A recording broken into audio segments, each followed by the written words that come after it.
News 4 Jax starts right now with a breaking news alert. Good morning. Bullets go flying when the sun comes up in Jacksonville, leaving a Jacksonville sheriff's officer in the hospital. On 7:15 this morning, we had an undercover officer who works for the Jacksonville Sheriff's Office in the capacity of a narcotics detective. He was on Collins Road. He actually had his teenage son in the car,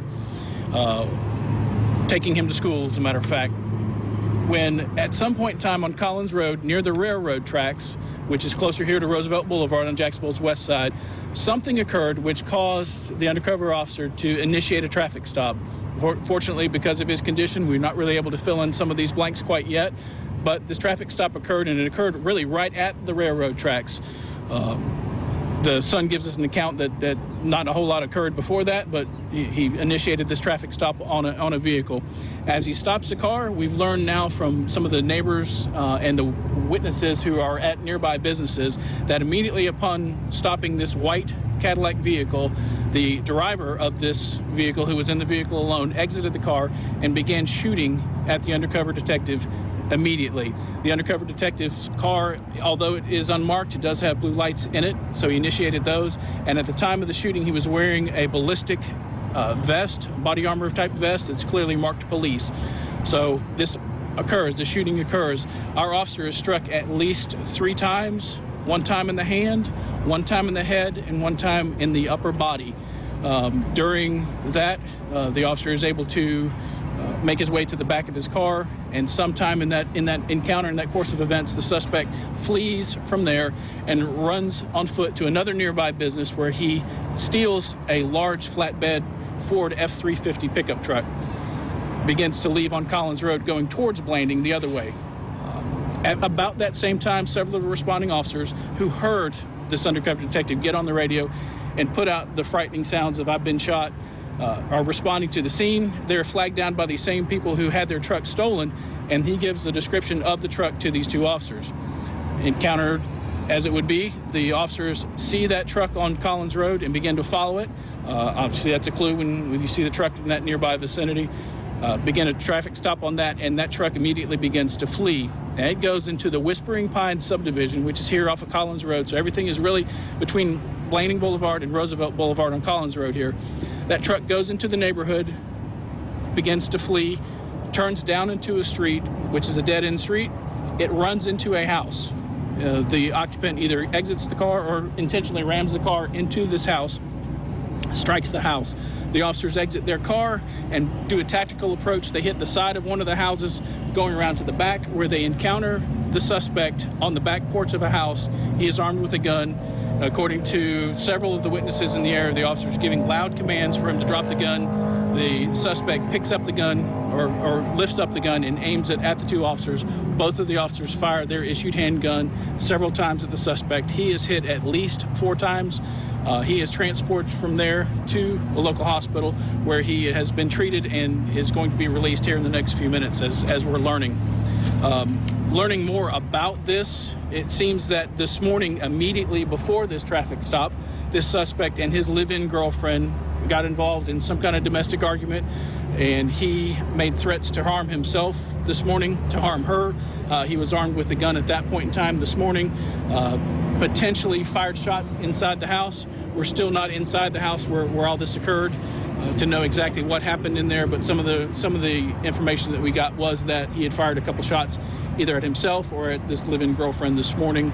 So as luck would have it, or bad luck, the undercover officer encounters him obviously immediately right thereafter this occurs. It really, really highlights just the unknown nature of police work. You know, you hear about a routine traffic stop. There is no such thing as a routine traffic stop. You don't know what the person that you're stopping is on the way from or on the way to. And in this case, you have somebody who had some suicidal thoughts and put them into play today and decided that he was going to do what he did. Luckily, the detective in this case has just been released from surgery. His family and he need the prayers. He is still alive. He is in a critical but more of a stable condition at this point in time. Again, I outlined kind of where he was at least hit 3 times. If you're one who prays, do so for him. I know I have been this morning as we work through all this information, trying to put this together. It is a bit confusing with the way that these things occurred in these proximities, but thankfully the suspect is in custody and is not out there to do harm to anyone else. We don't believe there's anybody else involved that we don't have in custody. And this afternoon, I will have more information at a 4:30 news conference that we'll hold at the Police Memorial Building, and I can have some more information. We're trying to identify who he is now, get a little bit of a criminal history on him, and answer some more questions that I know you have. I can answer some now, though. Chief, what about the 14-year-old? I mean, I know anybody that has a family member in law enforcement knows what the dangers, but to witness it, especially as a teenager when it's your dad, how's he doing? He's very shaken up. I mean, we all, those of us who have kids and driving in these cars off duties, you know the risk. We know the risk as a law enforcement officer the day we sign up. Here just this month, we had this country lost an officer who had started just the day before. We all know that. But when it happens, and when it happens to one of your own family, and you see that, like this young man saw his father get shot, I just can't imagine that. It's frightening. Chief, I want to reiterate, the suspect is not deceased, but some of the media has reported that the suspect had died, and I want to make sure that information is correct. No, the suspect has not deceased. He was hit multiple times. However, each one of these wounds for him seemed superficial, and he has been treated and is being released now. The charges that he will be facing are at least for the attempted murder of the police officer and the 2 aggravated assaults against the 2 officers at the place where he was captured, but more charges will probably be coming forward, and we'll know a little bit more this afternoon. So when you say released, he's going straight to jail? Well, he will be interviewed by detectives and then taken to jail. Are you going to be releasing the officer's name or the suspect's name anytime soon? Verifying the suspect's identity now. I think we have a pretty good idea of that. I don't like to put information out that I haven't really truly verified. I hate to do that.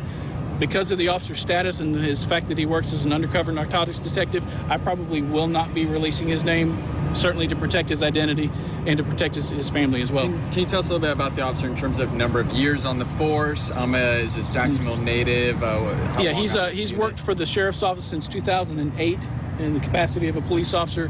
His current assignment in narcotics, he's worked there for a couple years in the narcotics division. Is it unusual to see a detective make a stop while off duty and with family in the car? It's hard to say. It depends on what occurred, and again, like I just said a minute ago, I'm not sure exactly what occurred that he may have seen. You do put that into your head when you make these traffic stops off duty in an unmarked car, and especially with family members in there.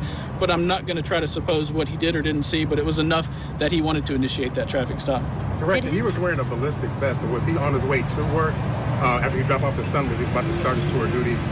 It was within the next couple hours, Gil, that he would have gone. He wasn't immediately going to work, but the work that these narcotics detectives do, they never know when they're going to start their work, and to have that ballistic vest inside of his car wouldn't be something unusual, because they'll start when they get a call, unfortunately. Was he aware of the domestic dispute between the suspect and his girlfriend? I don't really know the answer to that question, and unfortunately he's not able to talk to us and give us that information. We'll piece some of that together this afternoon and may or may not have an answer. You said his son called for backup. Has he ever been involved in a shooting before either? No, this was the detective's first officer-involved shooting, and it doesn't appear that that his son called for any kind of backup. Where this occurred, I told you that it occurred actually on the railroad tracks and nearby businesses. We've asked citizens to get involved, and these folks got themselves a little bit in harm's way, and I'm really thankful that they did. They were able to move the detective and his car from on top of the railroad tracks as there's a train coming. So, it's just another unknown thing, but they stepped in harm's way, got involved, pulled him off the railroad tracks, got his car moved.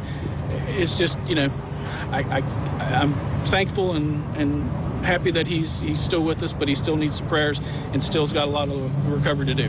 I know you said the 2 officers who shot that suspect, what about them? Are they on leave at this point? Yes, the 2 officers that have been involved in the suspect shooting have been placed on administrative leave, standard per our policy.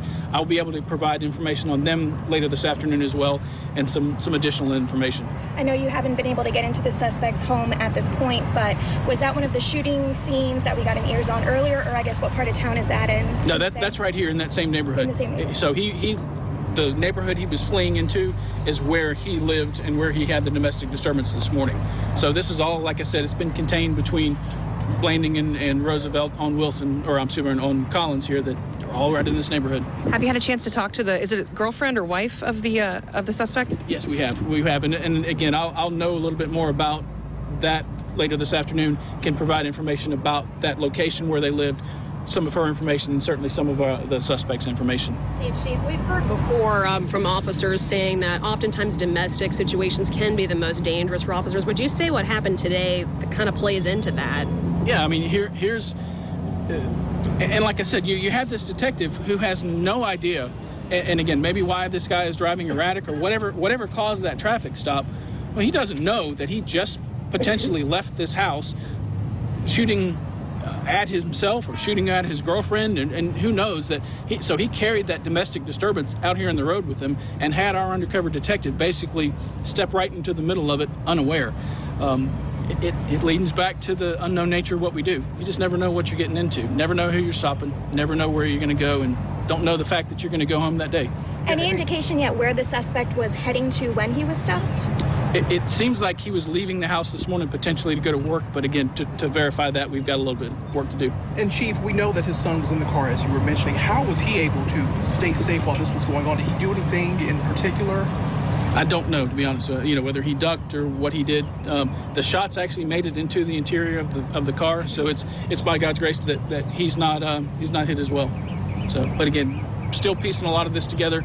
Unfortunately, without the detective to talk to fill in some of these blanks, we're going to have to do the investigation to try to do it ourselves. So thank you all for covering this. I'll have more information this afternoon, and thank you very much. All right, as you were hearing, that is Chief Tom Hackney just updating us, and really, Bruce, it really just gives you goosebumps and chills when you're hearing him describe all the different factors in this. Not only that this undercover officer had his son, his teenager, in the car. We're not sure of the age, and that his teenager wasn't hurt, but yet he witnessed everything that happened to his dad. But also then hearing that the officer was on the train tracks, the car on the train tracks with a train coming down the tracks, and some nearby employees from a business had to get out there and make sure that that officer was safe once again. So again, we are hearing some updated information. The suspect is still alive, and he is set to be released from the hospital, of course, released into police custody. We're going to be updated again at 4:30 when we'll find out a little more information about this incident. They're not releasing the officer's name at this time because he does work undercover and has been working undercover for a couple of years. As you heard Chief Hackney say, he's been with the department since 2008. Bruce, back to you. It's very likely, Nikki, that we will not have that officer's name because he does work undercover. Yeah, we'll just have to wait and see. Now, we have team coverage and crews spread out at the various locations gathering information about the shootings. We begin, though, with Channel 4's Vic Micolucci. He is at UF Health, where the officer just got out of surgery, as we heard the chief mention. Vic, both Sheriff Williams and State Attorney Angela Corey went to the hospital. Make sure that he's okay. Talk to the family as well. Absolutely. We've seen more than a dozen people with the Jacksonville Sheriff's Office and the State Attorney's Office coming by this hospital, going into the emergency room, and really just talking to other people, talking with doctors and surgeons, as well as comforting each other during this very, very difficult time. Obviously, law enforcement is a very tight-knit community, and that's why so many officers have come out here to support their brother who was hurt here in action. We are hearing that good news from Chief Tom Hackney that the officer is now out of surgery and is expected to survive. So I want to show you some video from about an hour ago. This is State Attorney Angela Corey here at the scene being briefed by some of the officers with JSO. Then a couple hours before that, we saw the helicopter arrive. That landed here at the hospital about 8 a.m. You can see video there. And all throughout the day, we have seen Jacksonville Sheriff's officers coming by. Some of them tell me that they work with this man. They've known him for a long time. They're here to support each other. They're here, obviously, to support him and to support his family. So once again, the good news is that detective, an 8-year veteran with JSO, is out of surgery, and he is expected to be okay. The suspect also being treated here at UF Health Hospital. He also expected to be okay. Chief Hackney says that he should be released very soon. Obviously, then he'll be taken downtown to police headquarters and then transferred to the Duval County Jail, facing multiple charges, including attempted murder on a police officer. For now, live in Springfield, Vic Micolucci, Channel 4 the local station. Thank you, Vic. As we mentioned earlier, after the detective was shot, the suspect was then chased further down Collins Road along the railroad tracks there and eventually shot by police. I want to show you a map, really giving you kind of some perspective where both of these shootings occurred. The two on the west side there, you see where the suspect was shot over by Oak Crossing Drive, the railroad tracks down there. And the officer was shot on Collins, which is up by 17, which would be Roosevelt Boulevard. Channel 4's Jim Piggott joins us live from the scene where the shooter was stopped. Jim. You know, we're here on Collins Road near the Whispering Pines neighborhood. That's where we just heard from Chief Tom Hackney that the suspect ran or actually stole a pickup truck and drove to that neighborhood to a house, and that's where he was confronted. As I understand, that neighborhood is back in this area here. They're keeping us away from that area as they're processing the scene around here. But as we had just learned, the suspect is going to be released from the hospital. Apparently had some type of domestic disturbance before he was stopped by the officer and then shot that officer. Then we're told ran from that scene, as we just heard, stole a pickup truck and then took off driving down Collins Road here, driving into the Whispering Pines neighborhood. And at that point, that's where two other officers came up. They got a description from the owner of the truck, ran to the house there, were able to track it down there, went there, and that's when the shots were fired that hit that suspect. Not deadly, actually now being released from the hospital this soon. So those injuries were probably very minor at this point and taken to jail. But what's happening here, there is a command center set up back here, probably to help process this scene as they gather the evidence here, try to figure out exactly what happened, who fired what shot where, because we also heard as well that the suspect in this case pulled out the gun again and aimed it at those two officers.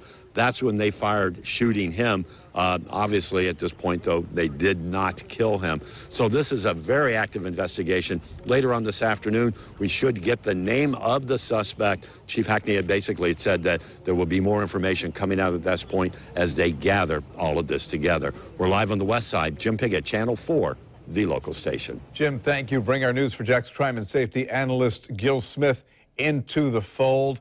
Gil, police have a special bond. They are family. It is a special union. What's going through the minds of those officers who are at the University of Florida Hospital right now, and also those who are investigating? Well, those officers may be a little bit more relaxed now. I mean, it's probably pretty tense, very tense, for the past several hours since the incident occurred, not knowing what the officer's condition is. So they were extremely worried about that and just wanted to get some type of information. And now that the information has been released, that it appears that the officer is stable and is going to be okay, they're a lot more relaxed at this point.